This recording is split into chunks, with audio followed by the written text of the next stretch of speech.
7 h du matin, plage de Katia sur l'île grecque de Lesbos. Des Afghans s'approchent de la côte entassés sur leur embarcation. Des bénévoles les aident à rejoindre la terre ferme en sécurité. Les enfants sont leur priorité.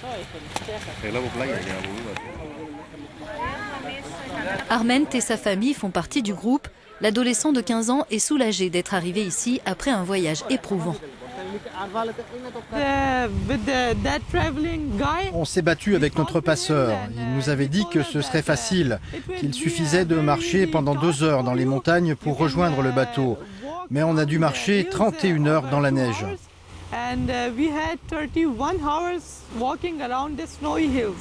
Le bateau était très dangereux, on avait peur. Et on a mis 2 heures pour atteindre Lesbos depuis la Turquie. Le groupe d'Afghans rejoint en car un camp où ils seront enregistrés avant de repartir pour beaucoup vers l'Europe du Nord. Nassos craint de devoir accueillir ici toujours plus de réfugiés de tout âge. Il arrive de plus en plus de bateaux de réfugiés. Leur nombre ne s'est pas réduit. De l'autre côté, environ 2,5 millions de réfugiés attendent de traverser la frontière. Si ce chiffre est exact, même s'il y a peut-être que la moitié d'entre eux qui essaient de venir, on sera saturé. Le temps se gâte à mesure que nous avançons vers le nord de l'île pour rejoindre près de Malivos la base des sauveteurs Hélas. L'équipe de Mania Bikov s'apprête à entamer une nouvelle patrouille. Cette mère de 4 enfants, sauveteuse professionnelle, a quitté Athènes seule pour s'engager comme bénévole à Lesbos. Sa tâche s'annonce tout sauf évidente dans ces conditions météo extrêmes.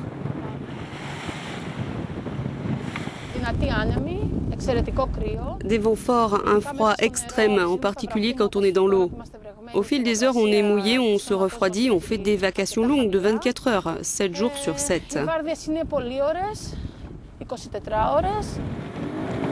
Le bateau accélère tout à coup. 2 embarcations sont en difficulté en pleine mer. Mania et ses collègues décident de s'approcher. Quelques instants plus tard, les gardes-côtes leur demandent par radio de renoncer. Ils vont se charger eux-mêmes des opérations. On n'a pas le droit d'approcher d'un bateau sans l'autorisation des gardes-côtes. On peut rester proche du bateau pour s'assurer qu'il ne coule pas. C'est la chose la plus importante que l'on puisse faire.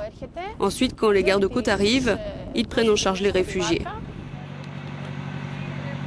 Retour à terre, c'est l'heure du petit déjeuner dans un camp près de Moria. Chacun de ces réfugiés, irakiens et afghans, a droit à des œufs, un morceau de pain et une banane.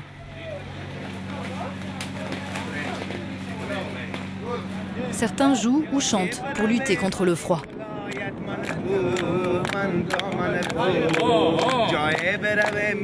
Originaire du Maroc, Habib, lui, a tenté 4 fois de passer la frontière macédonienne en vain. Il a préféré revenir à Lesbos en quête de soutien. Les militaires de l'ancienne République yougoslave de Macédoine m'ont arrêté et m'ont pris tout mon argent. Ils m'ont pris tous mes papiers. Maintenant, je ne suis plus personne et je n'ai plus rien du tout. Ici, les réfugiés trouvent le minimum, de la nourriture et bien sûr l'aide des bénévoles. Et certains viennent de très loin pour leur porter secours. Un Néerlandais a acheminé depuis Amsterdam un camion pour en faire une cuisine ambulante. Aux Pays-Bas, Joost est directeur de création à la télévision.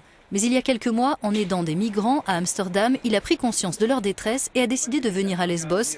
D'abord pour une semaine, mais il est là depuis novembre.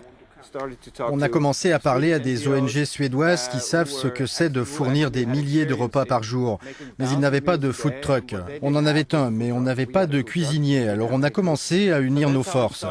On travaille à ce que notre camion puisse passer l'été et répondre à l'affluence. On fournit déjà des repas, mais on est capable d'en produire 10 000 par jour. Des bénévoles du monde entier se succèdent aux fourneaux tous les jours. Aujourd'hui, c'est ragoût aux carottes, lentilles et pommes de terre. Les repas seront rapidement emballés puis emportés dans le camp. Pour ces volontaires, l'expérience s'annonce particulièrement marquante. En réalité, j'ai déjà oublié mon ancienne vie, donc ça va vraiment être difficile de retourner à Amsterdam. Vous savez, c'est si facile d'aider, qu'il s'agisse de chaussettes, de nourriture, simplement d'eau ou d'une barre chocolatée. Quand on donne quelque chose aux réfugiés, ils retrouvent le sourire. C'est si facile, pourquoi ne pas le faire ? Mais les bénévoles actifs dans le camp ne sont pas les seuls à se préoccuper du sort de ces personnes en transit. Ce café de la ville de Mytilène accueille une fois par semaine les membres de Solidarité Tricot. ces femmes confectionnent des écharpes et des bonnets pour les enfants réfugiés. On tricote en solidarité avec ces garçons et ces filles qui viennent trouver refuge sur l'île. On veut qu'ils aient chaud et leur transmettre notre amour et notre soutien.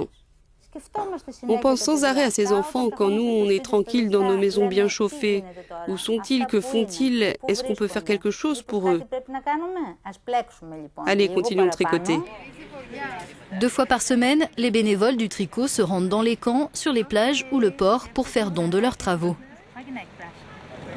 Elles pourraient les confier à des ONG, mais elles préfèrent les distribuer elles-mêmes.